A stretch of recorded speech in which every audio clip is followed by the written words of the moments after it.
ಕೇಳ್ತೀನಿ ಸರ್. ಇದು ರಾಜ್ಯ ರಾಜಕೀಯದಲ್ಲಿ ಆನೆ ಪಾಲಿಟಿಕ್ಸ್ ಏನು ಹೊಸ್ತೇನಲ್ಲ, ನಾವು ಕೇಳ್ತಾ ಇರೋದು ನೋಡ್ತಾ ಇರೋದು, ನಾವೆಲ್ಲ ಅದಕ್ಕೆ ಸಾಕ್ಷಿ ಆಗ್ಬಿಟ್ಟಿದ್ದೀವಿ.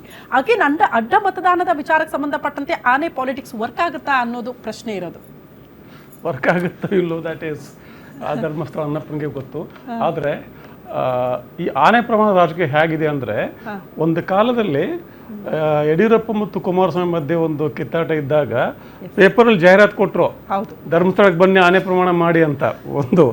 ಆಮೇಲೆ ಎಲ್ಲರೂ ಕೂಡ ಮುಖ್ಯಮಂತ್ರಿ ಆಗಲಿ ಎಲ್ಲ ಶಾಸಕರು ಮಂತ್ರಿಗಳು ಎಲ್ಲರೂ ಕೂಡ ಈವನ್ ಪ್ರೈಮ್ ಮಿನಿಸ್ಟರ್ ಆಲ್ಸೋ ಪ್ರಮಾಣ ವಚನವನ್ನು ಬಹುತೇಕವಾಗಿ ತಗೊಳ್ಳೋದು ಯಾರ ಮೇಲೆ? ದೇವರ ಹೆಸರ ಮೇಲೆ.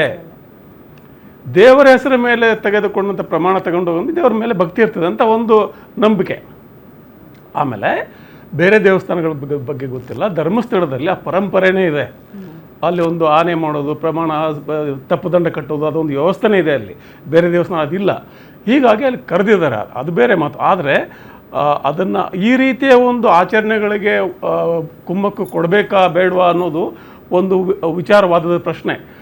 ಆದರೆ ಈಗಾಗಲೇ ಅವ್ರು ಹೇಳ್ಕೊಂಡಿದ್ದಾರೆ, ವಿಜೇಂದ್ರ ಅವರು, ನನಗೆ ದೇವರಲ್ಲಿ ನಂಬಿಕೆ ಇದೆ, ಅಲ್ಲಿ ನಾನು ಶಾಸಕಾಂಗ ಸಭೆಯನ್ನು ಕರೀತೇನೆ ಮತ್ತು ಪ್ರಮಾಣ ಮಾಡೋಣ ಅಂಥೇಳಿ.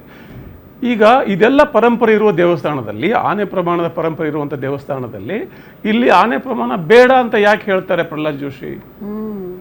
ಪರಂಪರೆನೇ ಇದೆ, ಅದು ಪರಂಪರೆ ಇಲ್ಲ ಅಂತಲ್ಲ, ಅಲ್ಲಿ ಪರಂಪರೆ ಇದೆ ಆ ದೇವಸ್ಥಾನದಲ್ಲಿ. ಯಾಕೆ ಹೇಳ್ತಿದ್ದಾರೆ? ಯಾರನ್ನೋ ರಕ್ಷಣೆ ಮಾಡೋ ಪ್ರಯತ್ನ ಮಾಡ್ತಿದ್ದಾರಾ? ಈಗ ರಮೇಶ್ ಜಾರಕಿಹೊಳಿ ಬಹಿರಂಗ ಹೇಳಿದ್ ನಾನು ಹೋಗೋದಿಲ್ಲ ಅಂತ ಹೇಳಿಬಿಟ್ರಲ್ಲ ಅವರು. ಅದರ ಅರ್ಥ ಏನು? ಅದರ ಅರ್ಥ ಅವ್ರು ಏನೋ ವಾದ ಮಾಡಲಿ, but eventual what does it mean? ಮತ್ತು ಇನ್ನು ಕೇಳಿದ್ರಲ್ಲ ಪ್ರಮಾಣ ವರ್ಕೌಟ್ ಆಗುತ್ತಾ ಅಂಥೇಳಿ, BJP ಶಾಸಕರಂತ ಉದಯ ಗರುಡಾಚಾರ್ಯ ಅವರು ಚುನಾವಣಾ ಪ್ರಮಾಣ ಪತ್ರದಲ್ಲಿ ಸುಳ್ಳು ಹೇಳಿ ಅವ್ರಿಗೆ ಜೈಲು ಶಿಕ್ಷೆ